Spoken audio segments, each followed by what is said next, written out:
नमस्कार।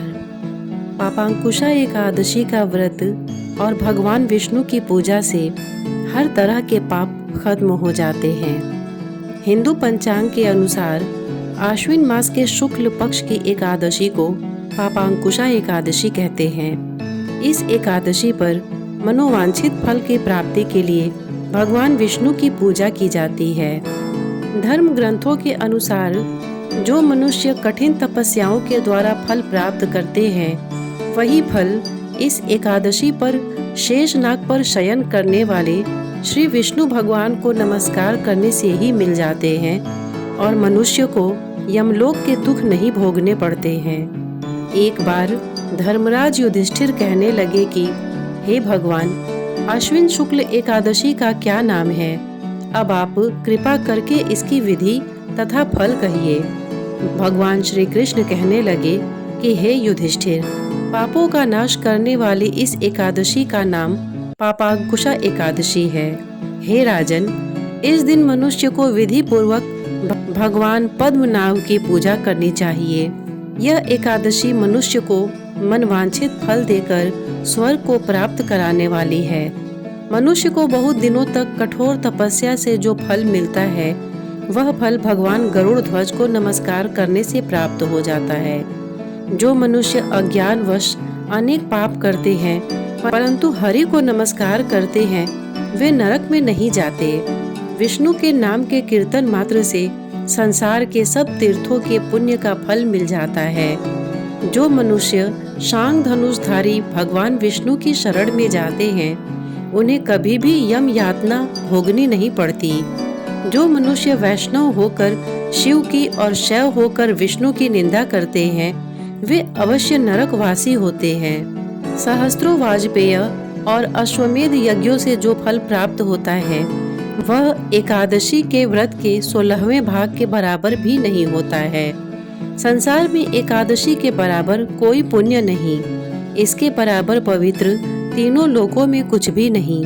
जब तक मनुष्य पद्मनाभ की एकादशी का व्रत नहीं करते हैं, तब तक उनकी देह में पाप वास कर सकते हैं। हे राजेंद्र, यह एकादशी स्वर्ग, मोक्ष, आरोग्यता, सुंदर स्त्री तथा अन्न और धन को देने वाली है। एकादशी के व्रत के बराबर गंगा, गया, काशी, कुरुक्षेत्र और पुष्कर भी पुण्यवान नहीं है। हरिवासर तथा एकादशी का व्रत करने और जागरण करने से सहज ही मनुष्य विष्णु पद को प्राप्त होता है। हे युधिष्ठिर, इस व्रत के करने वाले 10 पीढ़ी मातृपक्ष, 10 पीढ़ी पितृपक्ष, 10 पीढ़ी स्त्री पक्ष तथा 10 पीढ़ी मित्र पक्ष का उद्धार कर देते हैं। वे दिव्य देह धारण कर चतुर्भुज रूप हो, पीतांबर पहने और हाथ में माला लेकर गरुड़ पर चढ़कर विष्णु लोक को जाते हैं।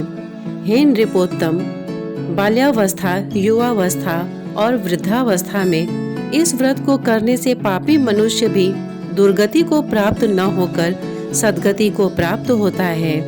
आश्विन मास की शुक्ल पक्ष की इस पापांकुशा एकादशी का व्रत जो मनुष्य करते हैं, वे अंत समय में हरि लोक को प्राप्त होते हैं तथा समस्त पापों से मुक्त हो जाते हैं। सोना, तिल, भूमि, गौ, अन्न, जल, छतरी तथा जूती दान करने से मनुष्य यमराज को नहीं देखता।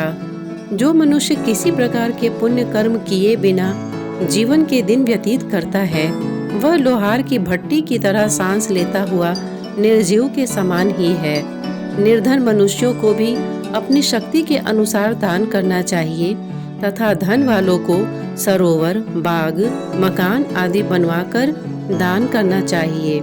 ऐसे मनुष्यों को यम का द्वार नहीं देखना पड़ता तथा संसार में दीर्घायु होकर धनाढ्य, कुलीन और रोग रहित रहते हैं। भगवान श्री कृष्ण ने कहा, हे राजन, जो आपने मुझसे पूछा वह सब मैंने आपको बताया। इस व्रत की विधि इस प्रकार है। इस व्रत का पालन दशमी तिथि के दिन से ही करना चाहिए। दशमी तिथि पर 7 धान्य अर्थात गेहूं, उड़द, मूंग, चना, जौ, चावल और मसूर की दाल नहीं खानी चाहिए, क्योंकि इन 7 धान्यों की पूजा एकादशी के दिन की जाती है। जहाँ तक संभव हो दशमी तिथि और एकादशी तिथि दोनों ही दिनों में कम से कम बोलना चाहिए। दशमी तिथि को भोजन में तामसिक वस्तुओं का सेवन नहीं करना चाहिए और पूर्ण ब्रह्मचर्य का पालन करना चाहिए। एकादशी तिथि पर सुबह उठकर स्नान आदि करने के बाद व्रत का संकल्प लेना चाहिए। संकल्प अपनी शक्ति के अनुसार ही लेना चाहिए, यानी एक समय फलाहार का या फिर बिना भोजन का। संकल्प लेने के बाद घट स्थापना की जाती है और उसके ऊपर श्री विष्णु जी की मूर्ति रखी जाती है। इस व्रत को करने वाले व्यक्ति को रात्रि में विष्णु सहस्त्र नाम का पाठ करना चाहिए। इस व्रत का समापन द्वादशी तिथि की सुबह ब्राह्मणों को अन्न का दान और दक्षिणा देने के बाद होता है। ये है पापांकुशा एकादशी व्रत की कथा। प्राचीन समय में विंध्य पर्वत पर क्रोधन नामक एक बहेलिया रहता था। वह बड़ा क्रूर था। उसका सारा जीवन पाप कर्मों में बीता।